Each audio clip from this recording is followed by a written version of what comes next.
स्थिर हो गई। आपसे बस इतनी विनती है, एक जगह स्थिर हो जाओ, स्थिरता लाओ, तब भला होगा आपका, वरना सारी जिंदगी रोते रोते तुम्हारी जिंदगी गुजर जाएगी।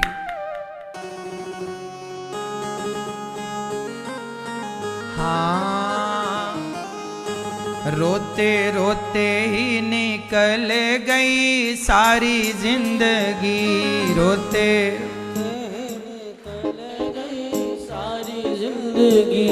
हाँ जी सारी जिंदगी रे भैया, पूरी जिंदगी, सारी जिंदगी रे भैया, पूरी जिंदगी, सारी जिंदगी रे भैया, पूरी जिंदगी, सारी जिंदगी रे भैया, पूरी जिंदगी, रोते रोते ही, रोते रोते ही, सोते सोते ही निकल गई सारी जिंदगी, सोते ही निकल गई सारी जिंदगी, सोते सोते ही निकल गई सारी जिंदगी, सोते सोते ही निकल गई सारी जिंदगी, हाँ जी सारी जिंदगी रे भैया, पूरी जिंदगी, ओ सारी जिंदगी रे भैया, पूरी जिंदगी, सारी जिंदगी रे भैया, पूरी जिंदगी, ओ सारी जिंदगी रे भैया, पूरी जिंदगी, रोते रोते रोते ही निकल गई पूरी जिंदगी, रोते रोते ही निकल गई पूरी जिंदगी,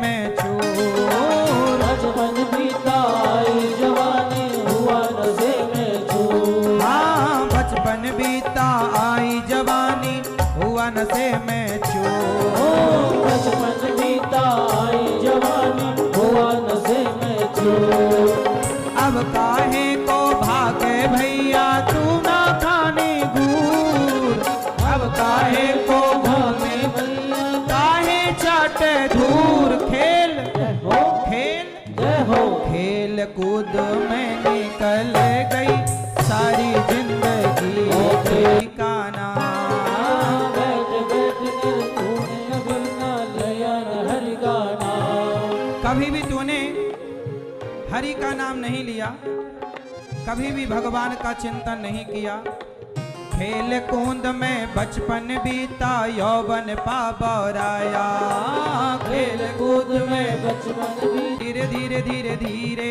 धीरे बढ़ा बुढ़ापा, डगमग डोले काया, धीरे धीरे बढ़ा बुढ़ापा, डगमग डोले काया, सबके सब रोगों ने देखो डेरा खूब जमाया, सबके सब रोगों ने देखो डेरा खूब जमाया, रोगों रोगों में, रोगों रोगों में, जय हो, रोगों रोगों में निकल गई सारी जिंदगी, रोगों में निकल गई सारी जिंदगी, रोते रोते ही निकल गई सारी जिंदगी, रोते रोते ही निकल गई सारी जिंदगी,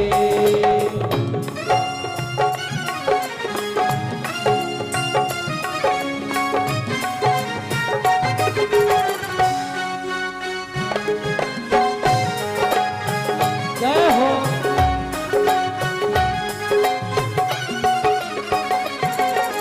जिसको तू अपना समझा था वह दे बैठा धोखा, जिसको तू अपना समझा था वो दे बैठा धोखा, जिसको तू अपना समझा था वह दे बैठा धोखा, जिसको तू अपना समझा था वह दे बैठा धोखा, प्राण गए फिर जल जाएगा,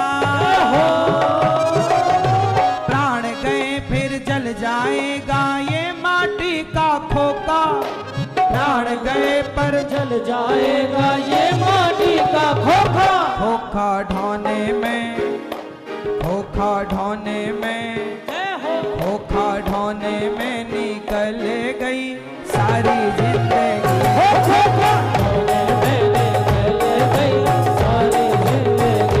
रोते रोते ही निकल गई सारी जिंदगी।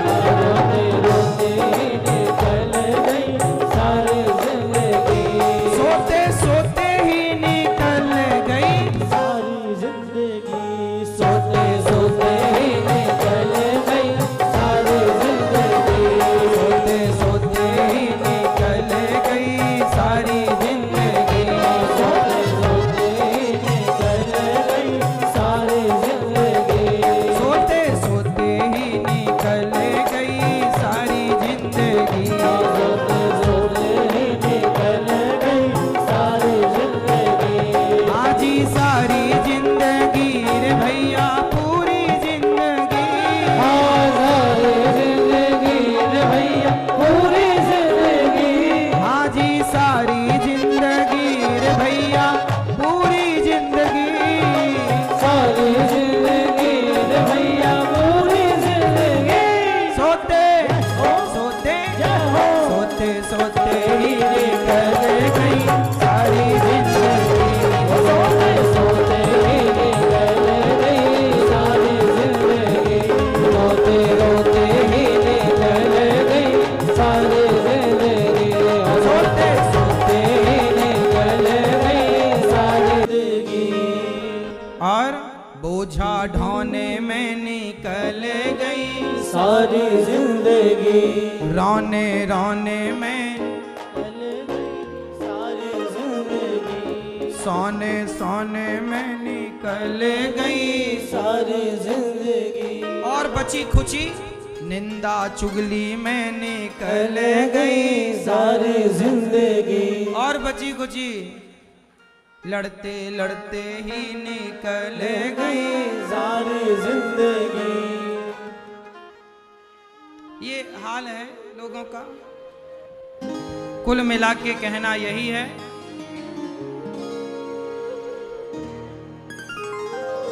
ऐसे भगवान जो प्रत्येक क्षण आपके भीतर बैठकर सृष्टि उत्पन्न पालन संहार कर रहे हैं, ऐसे भगवान को हम नमस्कार करते हैं। हाँ,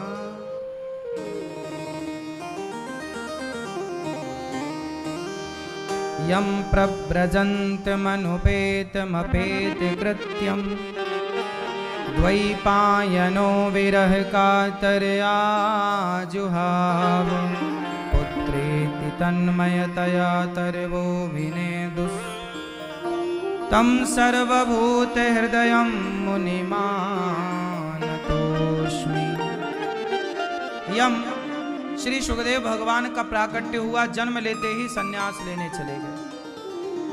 ऐसे सुखदेव जी जब गए तो कुछ स्त्रियां निर्वस्त्र होकर स्नान कर रही थीं। उन्हें देखकर सुखदेव भगवान को देखकर उन्होंने वस्त्र धारण नहीं किए, पर व्याचारी परम ज्ञानी परम भक्त ऐसे सुखदेव भगवान को नमस्कार करते हैं। शौनक जी कह रहे हैं कि हे सूत जी, भक्ति ज्ञान विरागाप्तो विवेको वर्धते महान। हमें ऐसी कथा सुनाइए कि भक्ति ज्ञान बढ़ जाए, क्योंकि इह घोरे कलौ प्रायो जीवश्चासुरतां गतः क्लेशाक्रांतस्य तस्यैव शोधने किं परायणम्। क्लेशों से व्यक्ति इस तरह से घिरा हुआ है कि पूछो मत। आज व्यक्ति बड़ा परेशान है। हमें तो कृष्ण प्राप्ति कर्म शाश्वत साधनम तद्वदाधुना, कृष्ण की प्राप्ति का कोई सरल सा साधन बताइए, क्योंकि चिंता मणिर लोक सुखम सुरद्रुह स्वर्ग संपदम प्रयच्छति गुरु प्रीतो वैकुंठम योगी दुर्लभम। क्योंकि गुरु जो दे सकते हैं ना, वो स्वर्ग का कल्प वृक्ष भी नहीं दे सकता। गुरु क्या दे सकते हैं? मीरा जी कहती हैं कि वस्तु अमोलक दी मेरे सतगुरु। मेरे सतगुरु ने मुझे क्या दिया? अनमोल वस्तु अमोलक दी मेरे सतगुरु। करी कृपा अपनायो, कृपा करके मैंने उसी को अपनाया जो मेरे गुरु जी ने दिया, अनमोल वस्तु। मीरा के गुरु जी हैं रैदास जी। उन्होंने अनमोल वस्तु क्या दी? भगवान का नाम। अनमोल वस्तु क्या है? भगवान का नाम। ज्ञान अनमोल है। तब सूत जी ने कहा प्रीति ही शानुक चित्ते, आपके हृदय में प्रीति प्रेम है, इसलिए मैं आपको सर्व सिद्धांत निष्पन्नम, सारे वेद पुराणों का सर्व वेदेतिहासानाम सारम सारम समुद्रतम, हम शक तुम्हें डसेगा, मृत्यु हो जाएगी। किसका अपमान हुआ? संत का। किससे अपमान हुआ? परीक्षित जी। परीक्षित जी कौन है? परीक्षित जी के पिता का नाम क्या है? किसके वंश से हैं जानते हैं? परीक्षित जी अभिमन्यु के पुत्र हैं। अभिमन्यु जो महाभारत में जब एक ब्राह्मण का श्राप लगा तब भगवान ने रक्षा कैसे की? बोले भगवान ब्राह्मण का वचन, अब श्राप लग चुका है तो ब्राह्मण का वचन सत्य हो और इनकी मुक्ति भी मिले, तो भगवान शुकदेव का अवतार लेकर राजा परीक्षित जी को भागवत सुनाने के लिए आ गए। भगवान ही शुकदेव बनकर, तत्रा भवद भगवान व्यास पुत्रो। भगवान कहां होता है? सुनो, 4 जगह कलयुग का प्रभाव होता है। द्यूतम, जहां जुआ होता है वहां कलयुग का प्रभाव होता। आजकल के नौजवान लड़के पता काहे में बिगड़ रहे हैं? ऑनलाइन जंगली रमी डाउनलोड कर रहे हैं।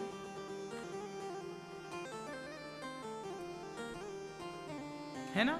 बबीता जी प्रचार कर रही हैं जेठालाल की सेटिंग, वो जंगली रमी का प्रचार कर रही हैं। सुपर डुपर स्टार लोग काय का प्रचार कर रहे हैं? जंगली रमी का। और ऑनलाइन ये क्या बोलते हैं इनको आपकी भाषा में? हैं? जुआ। क्या है ये? सिंपल भाषा में क्या है ये? बोलो। जुआ। आजकल ना सारा बॉलीवुड इसी चीज को प्रमोट कर रहा है कि आप अपने मोबाइल पे जुआ डाउनलोड कर लो। नाना प्रकार के ऐप हैं, उनको आप डाउनलोड करते हैं और उससे आप ना जुआ खेलते। वो जुआ है, पैसे जीतने का लालच क्या है? जुआ है। खुलेआम यूट्यूब पर और टीवियों पर प्रचार आ रहा है। इंटरनेशनल बड़े बड़े न्यूज चैनल्स को प्रचारित कर रहे हैं। देखिए जरा। अब क्या हुआ, लड़के ना जुआ खेल खेल के 2-2 लाख का कर्जा ले रहे हैं, 4-4 लाख का। बाप चुकाता फिर रहा है और लड़का फरार हो गया कर्जा लेके। कितने लड़कों का जीवन खराब हो चुका है।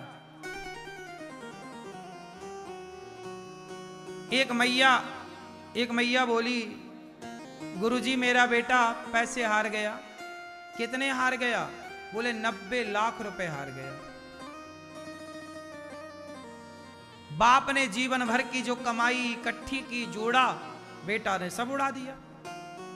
चोरी से सोना बेचा है, चोरी से उसने गाड़ी गिरवी रख दी, उसके बाप ने उसके नाम पे जो खेत वेत किए थे चोरी से बेच दिया। पता ही नहीं चला बाप को, खेत बिक गया।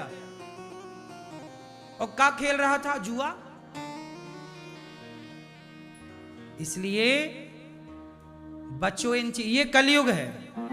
जहां द्यूतम, जहां जुआ है वहां कलयुग है। जहां कथा है, कीर्तन है, वहां कलयुग। और आज का बॉलीवुड आपके बच्चों को कथा कीर्तन से रोकता है। आश्रम जैसी मूवी बना के संतों के खिलाफ आपके बच्चों के भीतर जहर भरता है और खुद जाकर के गलत चीजों को प्रचार कर रहा है। ये बॉलीवुड का कितना बड़ा षड्यंत्र है और आज का युवा फंस गया इस षड्यंत्र में। आपको पता ही नहीं कि आप कितने धंस गए। हमारी पहचान का एक लड़का यहीं पे काम करता था, गौरी गोपाल में कैमरे का काम करता था। अच्छा खासा पैसा कमाता था। उसको भी नशा लग गया। खेलता खेलता उसने 9 लाख का कर्जा ले लिया। फिर उसे अंत में काम छोड़ के भागना ही पड़ा।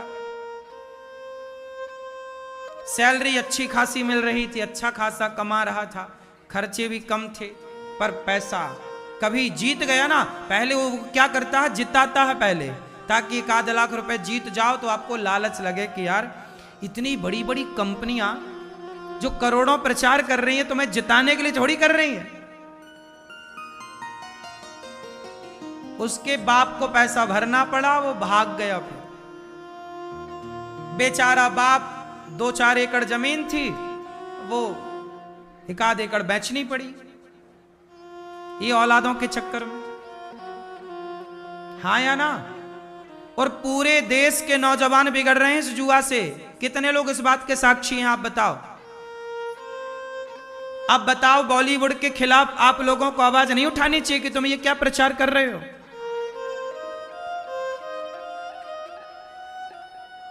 पूरे नौजवान बच्चे बिगड़ गए, मां बाप की जमा पूंजी बर्बाद कर दी छोरा छोरियों ने,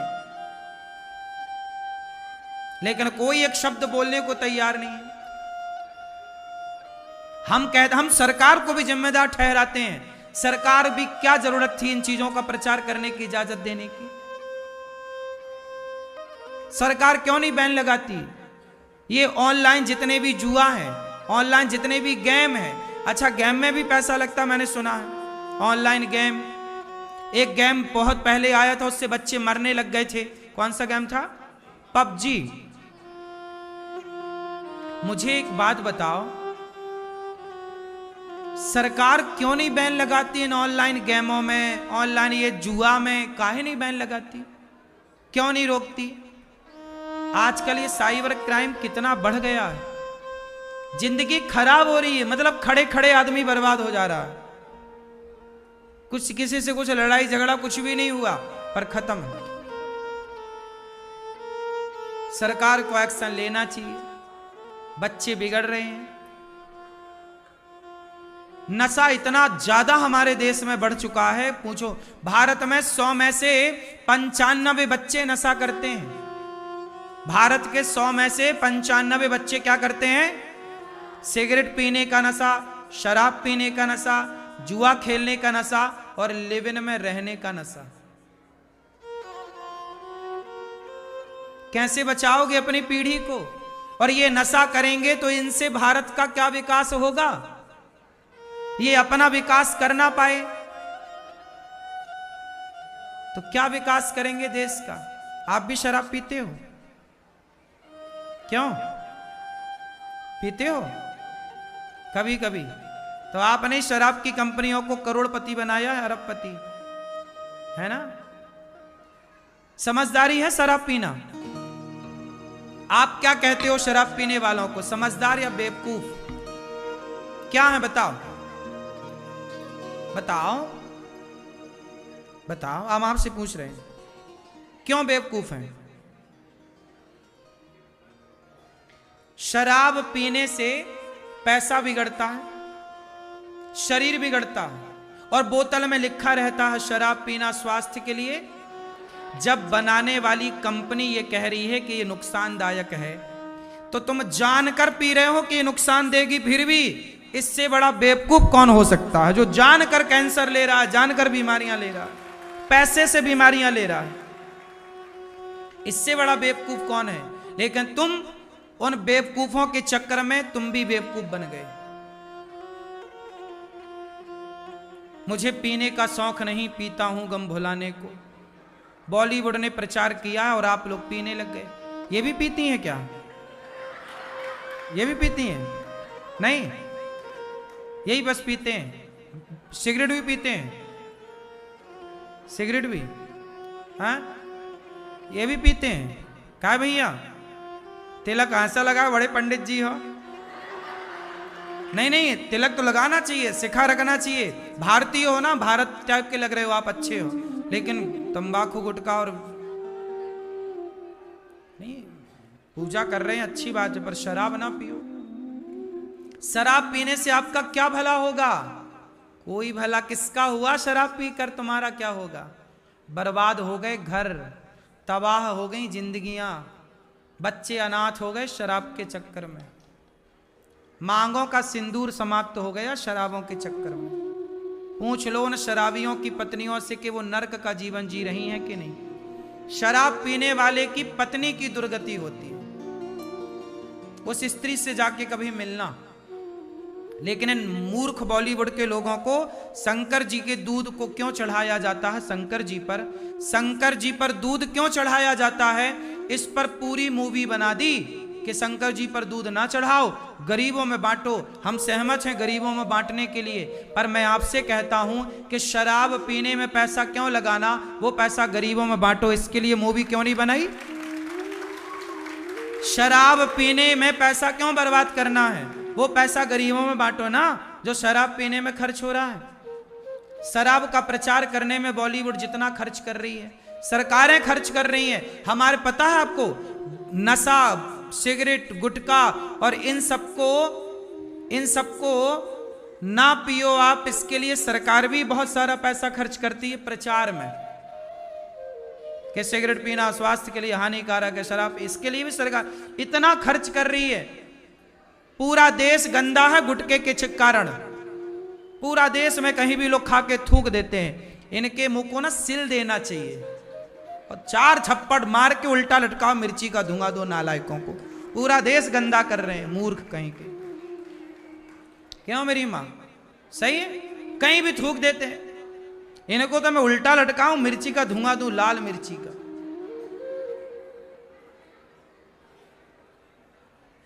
पूरा देश गंदा की। उनके दांत बिल्कुल लाल। इनसे बात करने में 2-4 हाथ की दूरी बना के ये बात करते हैं तो सुपारी इनके भीतर का मलमूत्र उचटता है, सामने वाले के मुंह में आ जाता है। हाँ या ना?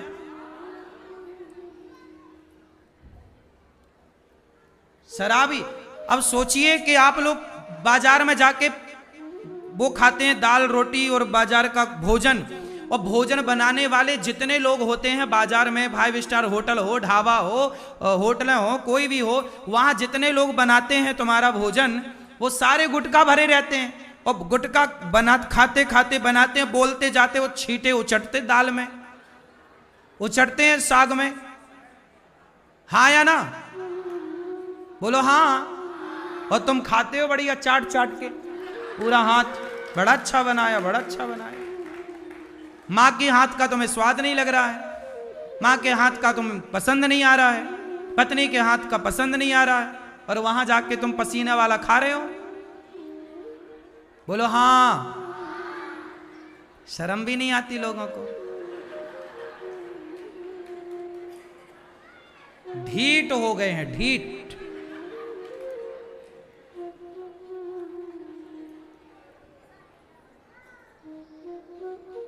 काले काले दांत हो गए गुटखा खाने वाले, पूरा दांत काला पड़ा है।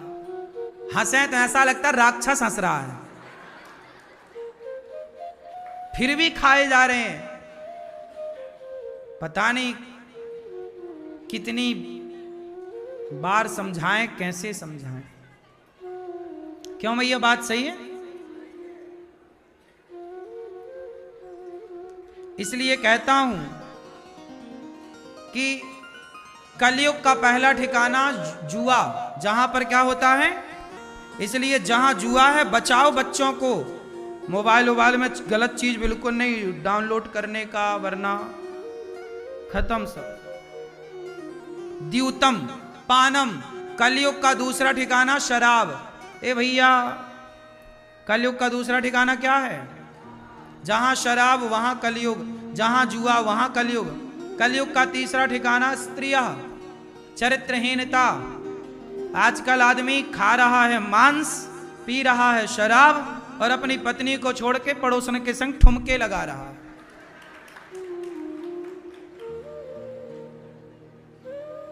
सारे उल्टे काम, मतलब कलयुग तुम्हारी भीतर चढ़ गया है, सवार है। सारे गलत काम आदमी कर रहा आजकल। हाँ या ना? फिर भगवान बचाएं आपको और आप बचो। विवेकी हो, समझदार हो तो बचो, और मूर्ख हो तो फिर चूल्हे में जाओ। हमें क्या करना, हम तो तुम्हारे भले के लिए कह रहे हैं। तुम्हें फिर जहां जाना है तुम्हें जाने से कौन रोक सकता है? विनाश काले विपरीत बुद्धि। कृष्ण ने समझाया था दुर्योधन, 5 गांव दे दे पांडवों को, मान जा कृष्ण की बात। कृष्ण की बात नहीं मानी दुर्योधन ने, सर्वनाश हुआ।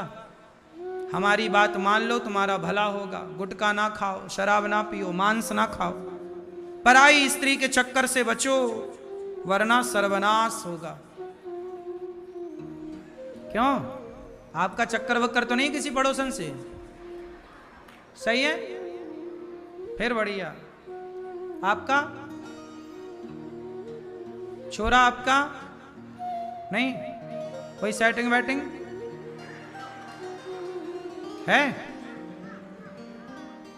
चक्कर में ना पड़ना, तुम्हारे जैसे कितने तो बह गए।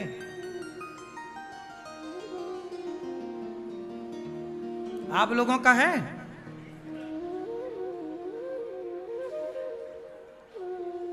शादी नहीं हुई अभी? कर लो जल्दी ब्याह, माँ बाप के कहने से करना, राजी मर्जी से।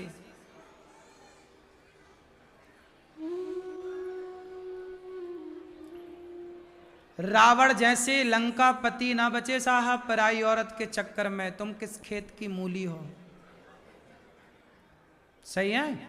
मैया बिठाया करो अपने छोरा छोरियों के सामने, बताया करो सीधी बात कि बेटा पढ़ना मत, पराई स्त्री पराई पुरुष को, छोरियों को भी समझाओ, इन्हें भी गोल गोल रोटी बनानी भले ना आए, प्यार करना अच्छे से जानती हैं।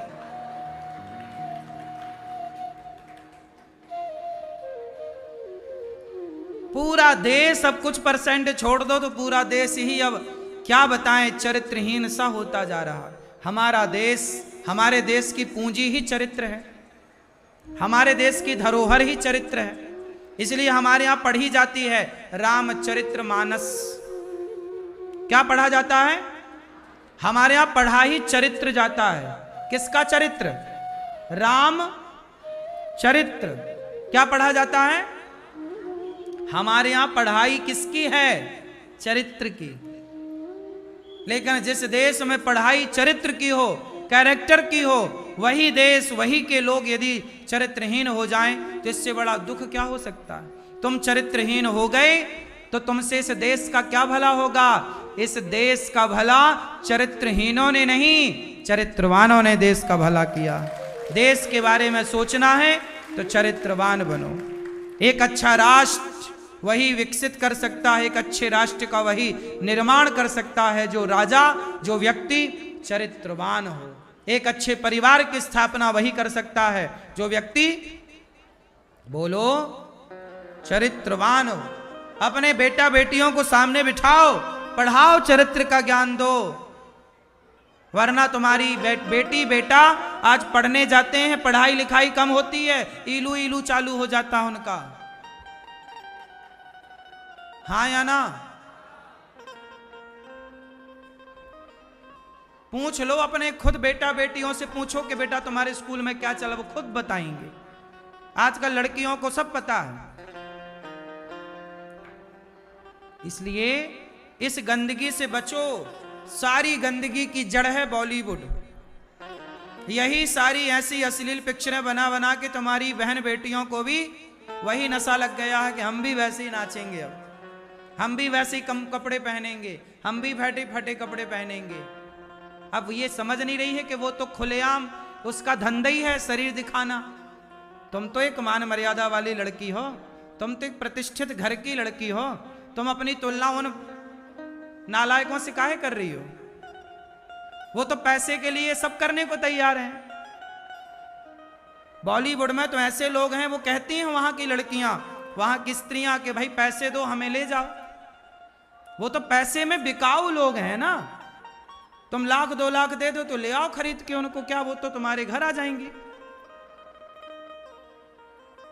स्त्रियां बिकाऊ नहीं होती। हमारे यहां स्त्रियों को पतिव्रता नारी सती सावित्री की उपाधि दी गई है।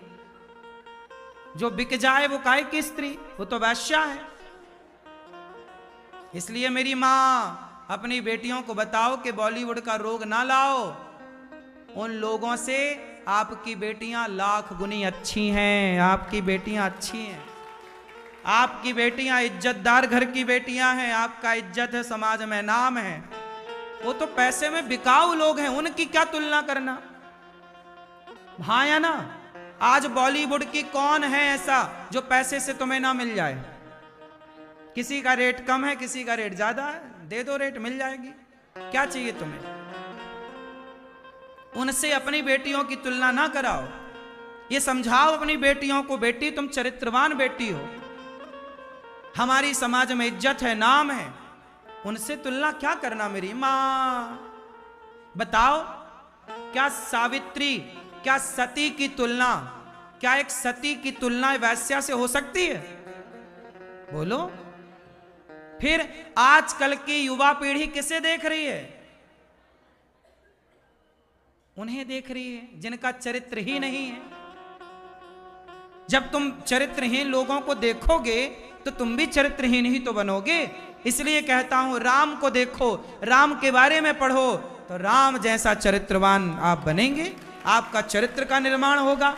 सीता माँ के बारे में सुनो, अनसुईया माँ के बारे में पढ़ो, सिलोचना के बारे में पढ़ो, सावित्री के बारे में पढ़ो।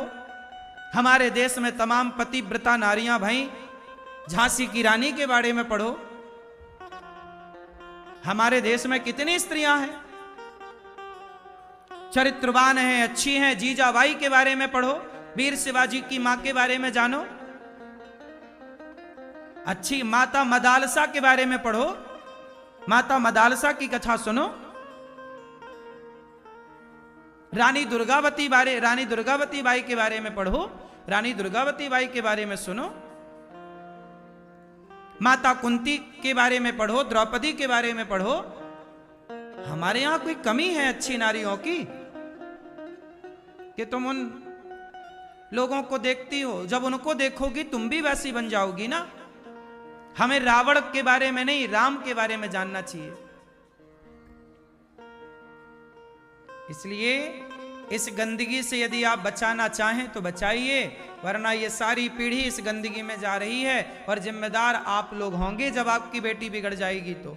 जिम्मेदार आप होंगे जब आपका बेटा बिगड़ जाएगा। जब आपका बेटा चरित्रहीन हो गया, बेटी चरित्रहीन हो गई, तो पैसे का करोगे क्या? क्या कर लेगा पैसा? आपकी सबसे बड़ी संपत्ति है आपकी संतान। बच्चों को अच्छी परवरिश दो, अच्छा बनाओ, तब तो आप अच्छे माँ बाप हो, तब तो पैसा काम का है। और यदि आपने पैसा जोड़ा, बच्चों के चरित्र पर ध्यान नहीं दिया, तो क्या करोगे पैसे का? क्या करोगे? एक माँ बाप अभी आए मेरे पास, कुछ महीने हो गए इस बात को। एक माँ आई मेरे पास और बाप आया, सच्ची घटना बोल रहा हूं। और आए दिन घर घर की ये घटनाएं हैं, सुन लेना और समझ लेना। एक माँ बाप मेरे पास आए, बोले महाराज जी हमारी बेटी बहुत अच्छी है, संस्कारी है, हमारी एक लौती बेटी है। हम लोगों के पास भगवान का दिया खूब धन धान्य, एक लौती बेटी, बेटा है नहीं, एक सिंगल बेटी है। हमने सोचा कि जब एक बेटी है और पैसा भी है तो खूब पढ़ाओ। तो हमने बेटी को पढ़ने लंदन भेजा। लंदन में पढ़ती है, बड़े कोई कॉलेज है, बड़ा नाम है उसका, बड़ा पैसा लगता है, वहां पढ़ रही है। पर मां रोने लग गई। मैंने कहा मैया काहे रो रही हो? बोले गुरुजी अब हमारी बेटी हमसे बात नहीं करती। क्यों? वो किसी के चक्कर में पड़ गई है गुरुजी। पढ़ने भेजा था, वो किसी एक मुस्लिम के चक्कर में पड़ गई है, लव जिहाद का शिकार हो गई। एक मुस्लिम ने उसको बहला फुसला लिया। यही तो हो रहा है, आपकी बेटियां पढ़ने जा रही हैं, पढ़ाई बुराई नहीं है, पढ़ाई में बुराई नहीं है, पर पढ़ाई के नाम पर आज लव जिहाद खूब पनप रहा है, खूब तरक्की कर रहा लव जिहाद। भारत नहीं, पूरी दुनिया का रोग है ये लव जिहाद। किसकी बेटी इसका शिकार बन जाए कोई नहीं जानता। इसलिए वो मां रोने लग गई। मेरी बेटी एक मुस्लिम लड़के से प्यार में समझाती हूं। बोले हम लोग गए, लंदन गए अपनी बेटी के पास, तो वो लड़के ने ऐसा बस में कर रखा है कि वहां पर घुसने नहीं दिया घर में। बेटी ने मिली तक नहीं। बेटी लंदन गई, मां रोती रोती चौखट में माथा रगड़ती रही, नाक रगड़ती रही, लेकिन बेटी निर्दयी हो गई, फंस गई ना तरीके से। और दूसरी धरती पे आप कुछ कर भी नहीं सकते। धरती दूसरी के, आप भारत में कुछ नहीं कर सकते। यहां भी फंस जाए तुम्हारी बेटी लव जिहाद में, तो यहां भी तुम क्या कर सकते हो? और उस देश में तो ये लीगल है कि तुम किसी के संग रहो लिव इन में। वहां तो लिव इन का ही कल्चर है, वहां तो आप कुछ कर भी नहीं सकते। अब रोती रोती मां आ गई। सपने बड़े थे, बेटी थी, बेटी अब किसी और के संग है। अब माँ बाप दौलतवान बने हैं, बने रहो दौलतवान, कर लो दौलत, खाओ, खा लो दौलत अपनी। अब है तो तुम्हारी संपत्ति, खूब समय जोड़ा आपने, पैसा पैसा पैसा पैसा, बच्चे निकल गए हाथ से, अब खाओ पैसा, खाओ। कितना खाओगे? तुम्हारी दौलत कागज का टुकड़ा है ही नहीं, तुम्हारी दौलत तो तुम्हारी संतान है। तुम्हारे बच्चे अच्छे हैं तो तुम अमीर हो, तुम्हारे बच्चे आज्ञाकारी हैं तुम सबसे अमीर माँ बाप हो, और तुम्हारे बच्चे आज्ञाकारी नहीं हैं तुम सबसे गरीब इंसान हो इस धरती के, सबसे गरीब। इसलिए मेरी माँ पैसे दो चार पैसे थोड़ा कम कमाओ, बच्चों को एक आध क्लास कम पढ़ाओ चलेगा, पर बेटी और बेटों को जरा आज्ञाकारी बनाना।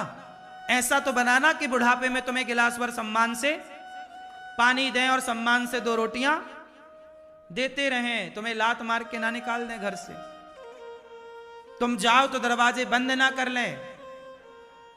ये तो संस्कार तुम्हें ही देना पड़ेगा। इतना मजबूत संस्कार आप क्यों नहीं देती हो बेटी और बेटों को कि वो किसी के भड़कावे में आए ही ना, फंसे ही ना? फंसे क्यों? कहीं ना कहीं तुम्हारी भी तो कमी रह गई ना, कमी रह गई। क्यों फंस गई वो तुम्हारी बेटी? क्यों नहीं उसे तरीके से तैयार किया? क्यों नहीं तरीके से समझाया? क्यों नहीं संस्कार दिए? अब भले गलती बेटी की है, पर उंगली तो माँ बाप पर भी उठेंगी ना, सवाल तो माँ बाप से भी होगा।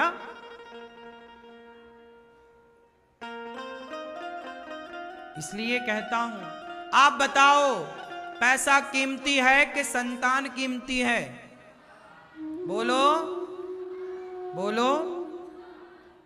तो पैसा को महत्व दोगे कि बच्चों को? इसलिए बच्चों को महत्व देने का मतलब ये नहीं कि तुम केवल लाड़ लड़ाती रहो, प्यार करती रहो, खूब प्यार करो, मना ही नहीं है, पर संस्कार दोगी तो सुखी रहोगी बुढ़ापे में। वरना गौरी गोपाल आश्रम में वो माताएं भी हैं जिनके 4-4 बेटे हैं, 4 बेटों के बाद भी माताओं को वृद्धाश्रम में बुढ़ापे में गुजारा करना पड़ता है। क्या करें? गलती ना करना। मैं देखो आज के युग में ही रहता हूं ना, मैं भी तो कल युग में रह रहा हूं, आपके बीच में रह रहा हूं, लेकिन मैं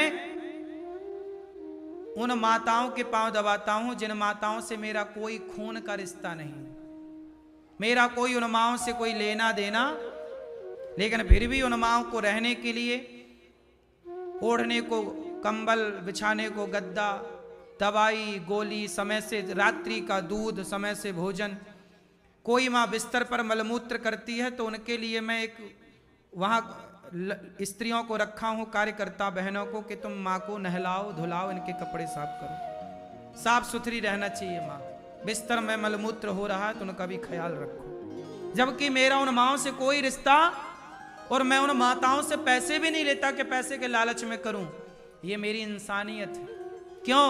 मैं आप लोगों की तरह ज्यादा पढ़ा लिखा नहीं हूं, मैं बस इतना जानता हूं कि चरित्रवान होना चाहिए और दीन दुखियों की सबकी सेवा करना चाहिए, इतनी सी बात जानता हूं। मैं ज्यादा टेढ़ी बातें जानता नहीं, सीधी बातें कहता हूं, सीधी बातें करता हूं, मुझे गोल गोल बातें करना नहीं आता, सीधा कहो बस।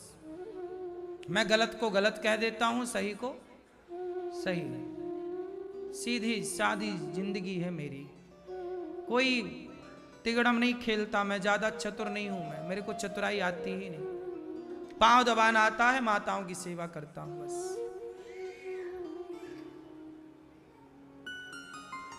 माताओं की सेवा करता हूं, आप लोगों से भीख मांगता हूं, आप लोगों से सहयोग मांगता हूं। आप लोग सहयोग करते हैं तो वृद्ध माओं को रोटी बनती है, आप सहयोग करते हो तो माताओं की दवाई होती है, आप सहयोग करते हो तो यहाँ विद्यार्थी पढ़ते हैं, आप सबका सहयोग है। अब आप खुद अपने आप से पूछो कि आपने कितना सहयोग किया है गौरी गोपाल में। यदि आपने 2 रुपए दिए हैं, 10 रुपए दिए हैं, 100 रुपए दिए, 1000 रुपए दिए, तो आपकी उसी पैसे से यहाँ सेवाएं चलती हैं।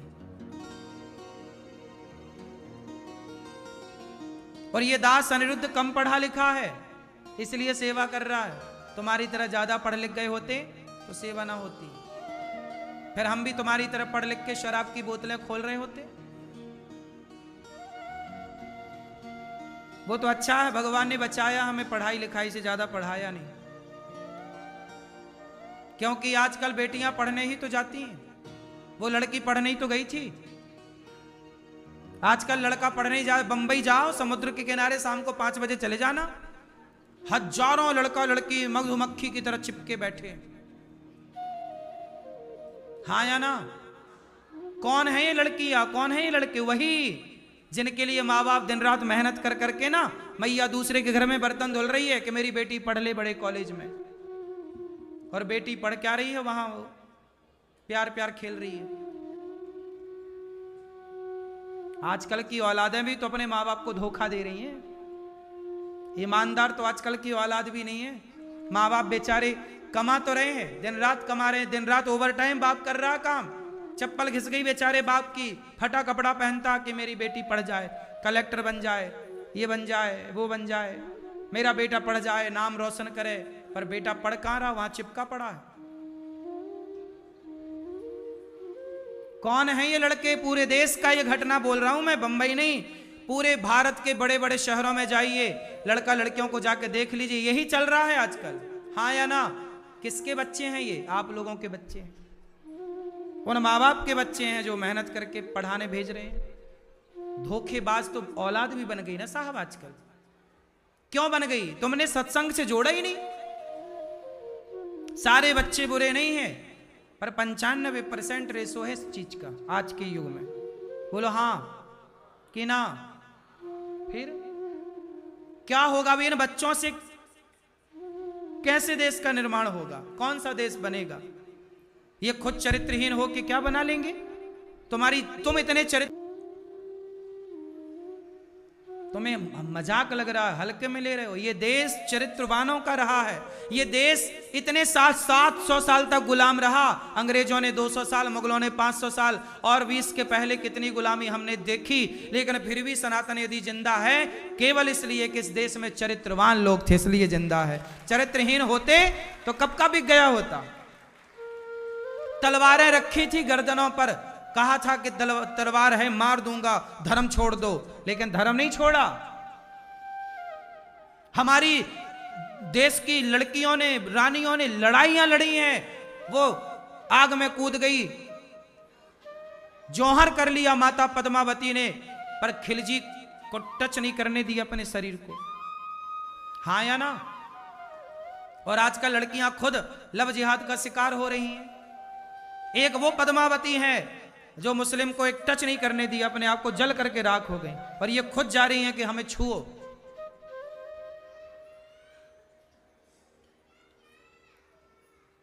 क्या होगा? गुरु गोविंद सिंह जी के दोनों बच्चों को दिसंबर का ही महीना था, पिछले महीने की घटना, दिसंबर के 25 दिसंबर से लेकर 31 दिसंबर के बीच में उनके बच्चों को दीवार में जिंदा चुनवाया था।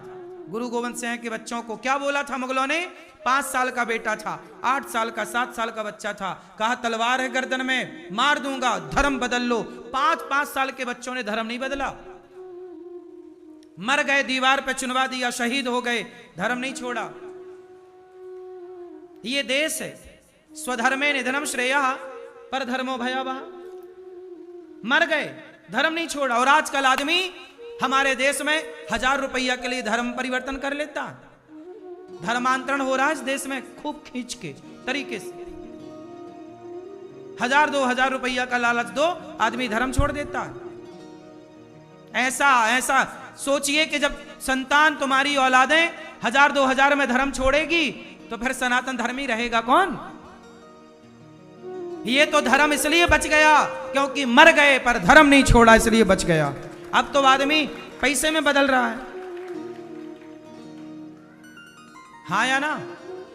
फिर इसलिए चरित्रवान लोग चाहिए कि मर जाएं, पर वो विकास। फिर कौन सा है?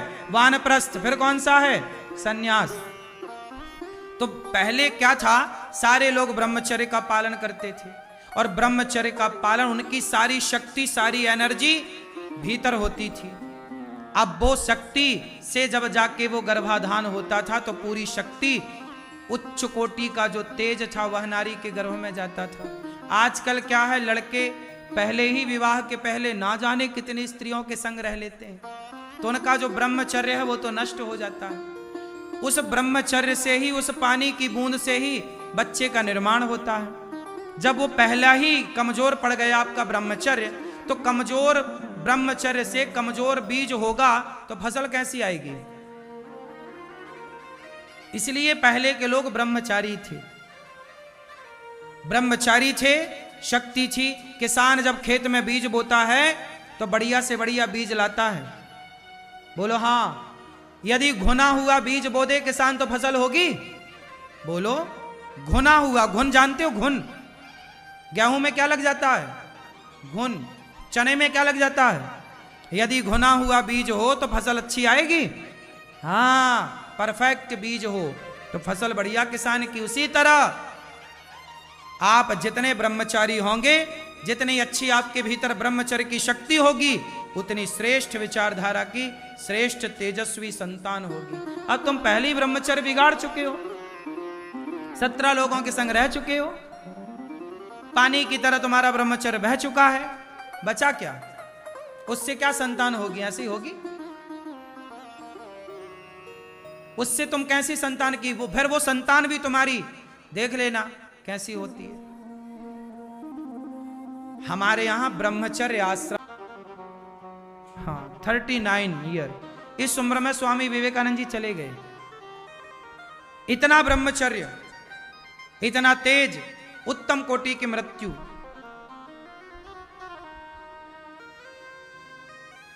शरीर अलग होता है उस समय जब आप ब्रह्मचारी होते हैं। कुल मिलाकर के जब आपके अंदर रोग प्रतिरोधक क्षमता बढ़ानी है, ब्रह्मचारी ही बचेगा, बाकी लोग नहीं। सुखदेव भगवान के पास गए परीक्षित जी, परीक्षित जी को भागवत सुनाई। इंद्र आए, बोले हमें भी कथा सुनाओ। नहीं, कहा एवं विनिमये जाते सुधार आज्ञा प्रपीयताम, अदला बदली करने आए ना। सुखदेव भगवान ने इंद्र को अधिकारी नहीं माना और इंद्र को वंचित रखा भागवत जी से। ये भागवत जो आप सुन रहे हैं सामान्य नहीं है मेरी माँ, ये देवताओं को भी दुर्लभ है ये भागवत जो आप सुन रहे हैं। एक बार नारद जी सारे तीर्थों का भ्रमण करने निकले, परंतु ना पश्यम कुत्रमिच्छर्मः मनः संतोष कार्यक्रम, कहीं शांति नहीं मिली। अहम तु पृथ्वीम यातो ज्ञात्वा सर्वोत्तमामिति पुष्करम चा प्रयागम चा काशीम गोदावरीम तथा हरिक्षेत्रम कुरुक्षेत्रम श्रीरंगम सेतु वंदनम। सारे तीर्थों में गए नारद जी पर शांति नहीं। तब नारद जी वृंदावन आए। यहाँ एक कन्या को दास देखा। देवी कौन? महाराज जी मेरा नाम भक्ति है, अहम भक्ति ऋतिख्याता, ये मेरा नाम भक्ति। एमऊ में तनयऊ मतऊ, मेरा बेटा ज्ञान और वैराग्य, ज्ञान वैराग्य ना मानऊ। क्या हुआ? काल योगे न जर्जर, काल के प्रभाव से मेरा बेटा जर्जर, मतलब कलयुग में ना ज्ञान वैराग्य का कोई ग्राहक है नहीं, भक्ति करता है कोई नहीं करता। गुर्जरे जीर्णताम गता, गुजरात में मतलब गुजर गई रातें भजन के बिना, भक्ति बूढ़ी हो गई। इसलिए तब नारद जी महाराज ने कहा कि मैं भागवत सनकादियों के मध्य पहुंचे, गीता वेद वेदांत घोषिष्ठा गीता पाठिर मुहुर मुहु, पर ज्ञान वैराग्य का दुख दूर नहीं हुआ। तब भागवत सुनते उनके भीतर कौन बैठता है? भक्ति। भक्ति बैठ गई। नारद जी ने एक सवाल कर दिया, महाराज श्री कृष्ण गोविंद हरे मुरारी हे नाथ नारायण वासुदेव। भक्ति महारानी ने कीर्तन किया। परीक्षित जी ने नारद जी ने प्रश्न किया, गुरुदेव कोई पापी व्यक्ति भागवत सुन के तर जाए तो आश्चर्य नहीं, जिसने जीवन भर पाप किया है कैसा पापी तरेगा? ये मानव पाप कृतस्तु सर्वदा सदा दुराचार रता विमार्ग गाहा क्रोधाग्नि दग्धः कुटिलाश्च कामिनः सप्ताह यज्ञेन कलौ पुनन्ति ते। कितना भी बड़ा पापी हो भागवत सुन के तर जाएगा। कोई तरह? हाँ, एक पंडित जी थे, आत्मदेव उनका नाम था, उनकी पत्नी का नाम था श्रीमती धुंधली देवी। उनके बेटा नहीं था। क्या नहीं था? आत्मदेव जी ने बड़ा प्रयास किया, बेटा नहीं हुआ। उन्होंने जंगल जाकर के आत्महत्या करने का आत्मदेव जी ने सोचा। तब संत जी आए। कथम रोदसी विप्रत्वम, क्यों रो रहे हो? काते चिंता बलीयसी बदत्वम, मुझे बताओ सत्वरम, सच बताना, क्यों रो रहे हो? महाराज धिक जीवितम प्रजाहीनम, धिक्कार है मेरे जीवन को, मेरी संतान नहीं है। तब नारद जी, तब संत ने कहा कि बेटे के लिए मत रो, भगवान के लिए रो। बेटे के लिए क्या होगा? महाराज मुझे बेटा चाहिए। संत जी ने एक फल निकाला, बोले पत्नी को खिलाना। धुंधली को फल मिला, धुंधली ने फल गैया को खिला दिया। उसे लगा कि मैं बच्चा कैसे पैदा करूंगी, मैंने सुना बड़ा दर्द होता है, कौन सहेगा। तो उसने चुपके से धुंधली ने गाय को खिलाया। गाय को बच्चा हुआ समय पर, नाम रखा गौकर्ण। धुंधली ने पैसे बहन को दिए और बहन का बच्चा हुआ तो पैसे से खरीद लिया। उस बच्चे का नाम रखा धुंधकारी। धुंधकारी जब बड़ा हुआ तो उसने अपने बाप को लाठियां मारी, चल पैसे निकाल। अब आत्मदेव जी रोने लग गए। जब बेटा नहीं था तो भी रोना पड़ा, बेटा मिल गया तो भी रोना पड़ रहा है। आपके भाग्य के आंसू ना आपको ही बहाने पड़ेंगे, चाहे कुछ भी कर लो रोना तो पड़ता है। यदि भाग्य में रोना ही लिखा है, कर्म ही तुम्हारे खराब हैं तो रोना पड़ेगा। आत्मदेव जी को बेटा मार रहा है, खूब चिल्ला रहे हैं आत्मदेव जी, मत मारो मत मारो बेटा। देखो जब बेटा मारता है ना तब वहां पर गौकर्ण जी आए और उन्होंने उपदेश किया, पिताजी देहेस्थ्यमांस रुधिरे भिमतिम त्यजत्वम, काहे रो रहे हो, जाया सुता दिशु सदा ममताम विमुंच। ये व्यर्थ में मोह माया में उलझे हो, कहते हो ये मेरा बेटा है, कहते हो ये मेरी बेटी है। काहे का बेटा बेटी, ये शरीर भी अपना नहीं है, बेटा बेटी तो छोड़ दो, मरेंगे तो का ले जाएंगे, हमारा शरीर भी चिता पे जला दोगे आप लोग, छुट्टी 13 दिन बाद लोग रसगुल्ले खा के खत्म। कौन किसे कितने दिन याद रखता है बताओ। पिताजी मत रो। आत्मदेव जी को गौकर्ण जी ने जब उपदेश किया उनका उद्धार हुआ। धुंधली को मारने लगा धुंधकारी। जब मां को मारा तो मां बेचारी कुएं में कूद कर आत्महत्या कर लेती है। जब संतान परेशान करती है तो बताओ माँ बाप क्या करें। इसलिए कहता हूं कि जब माँ बाप परेशान होते हैं, संतान परेशान करती है, तब जाकर के गौरी गोपाल आश्रम बनाने की जरूरत पड़ती है। जब बेटा अपने माँ को नहीं रखता तब गौरी गोपाल की ओर वो वृद्ध माताएं चल करके आती हैं। आज मैं आपका परिचय कराऊंगा उन माओं से, जिन माओं के लिए आज अपने बेटों ने दरवाजे बंद कर लिए, अपनी बेटियों ने दरवाजे बंद कर लिए, अपने रिश्तेदारों ने दरवाजे बंद कर लिए। जब माँ के सारे लोगों ने दरवाजे बंद किए, बेटे ने, बेटी ने, रिश्तेदारों ने, तब उन वृद्ध माओं को गौरी गोपाल के दरवाजे खुले हुए नजर आए। और इस आश्रम में 290 से ज्यादा वृद्ध माताएं सुखपूर्वक रहती हैं। वो माएं जिन माओं को ये दास अनिरुद्ध अपने हाथ से भोजन कराने की कोशिश करता है, मैं तो उन माओं को जितना सुख दे सकता हूं सो देने का। आप पड़ोसी आपने 2 महीने रखा जी महाराज, तब ये यहाँ आई है मैया जी महाराज। तो आप रखते हैं ना थोड़े दिन और। मेरा भी परिवार है महाराज, 2 महीने थी। उन्होंने ही कहा, टीवी में देखा, उन्होंने कब से रट लगा रही थी। मैं बोला फसल उसल कटने दो। आपके देखो ये मैया आपके गांव की, गांव है आपका कि नगर? हाँ। क्या है? तो गांव के लोगों की भी तो जिम्मेदारी थी ना कि माँ का कोई नहीं है तो 2 महीने आपने रखा, तो 2 महीना कोई और पड़ोसी रखे, 2 महीने। इंसानियत के नाते हमें सेवा करना चाहिए कि नहीं, सहयोग करना चाहिए सबका, सबको। यदि आपके आसपास भी कोई ऐसी स्थिति की वृद्ध माता है, कोई नहीं है तो कोई बात नहीं, कोई नहीं है तो हम लोग तो हैं, हम लोग तो हैं। एक माँ तो है पूरे गांव भर में, एक 4-4 दिन भी रहती तो गुजारा हो जाता। सही है कि गलत है? अभी तो ठीक है आप लेके आए हैं, लेकिन गांव वालों से जरूर बोलिएगा मेरी बात जी महाराज जी, कि गांव वालों को भी एक जिम्मेदारी निभानी चाहिए। ये आपकी माँ है जी महाराज। ये ऐसा नहीं है कि हमारी कोई नहीं लगती। आप अच्छा है आप पड़ोसियों 2 महीने रखे, इसके लिए मैं आपको साधुवाद देता हूँ कि आपने कम से कम 2 महीने, औरों से तो आप लाख गुने अच्छे हैं कि 2 महीने तक वृद्ध माँ को सहारा दिया। अब मैया का कोई नहीं है, नहीं देखिए माँ का कोई नहीं है। कोई 2 महीने रखता है, कोई 1 महीने रखता है, कोई कब तक रखेगा। इसलिए ये गौरी गोपाल आश्रम माओ का घर है, सदा के लिए माता यहाँ रहती हैं। जिनका कोई करने वाला नहीं है ना, उनके लिए ये दास अनिरुद्ध को भगवान ने बिठाया कि तुम इन माओ के बेटा बनकर सेवा करो।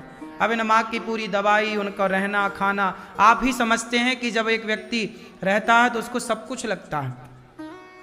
आपके परिवार में 4 लोग होंगे ना, 5 लोग होंगे, गौरी गोपाल में ऐसी 290 से ज्यादा माताएं हैं। मैया से बात कराओ। मैया कब आई हो आप मेरी माँ?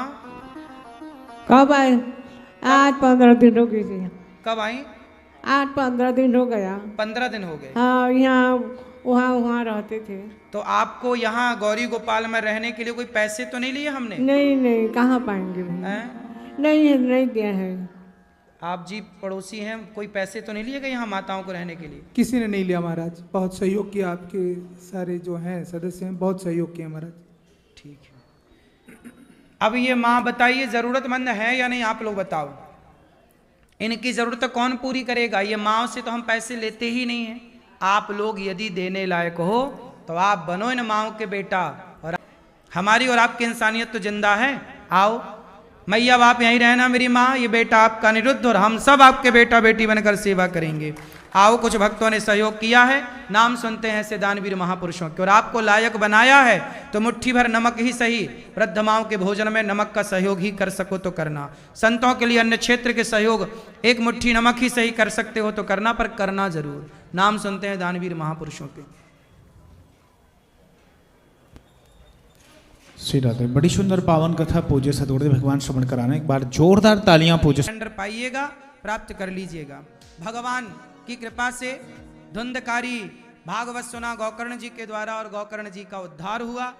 गौकर्ण जी के द्वारा धुंधकारी का उद्धार हुआ। धुंधकारी ने परम गति पाई भागवत सुन के।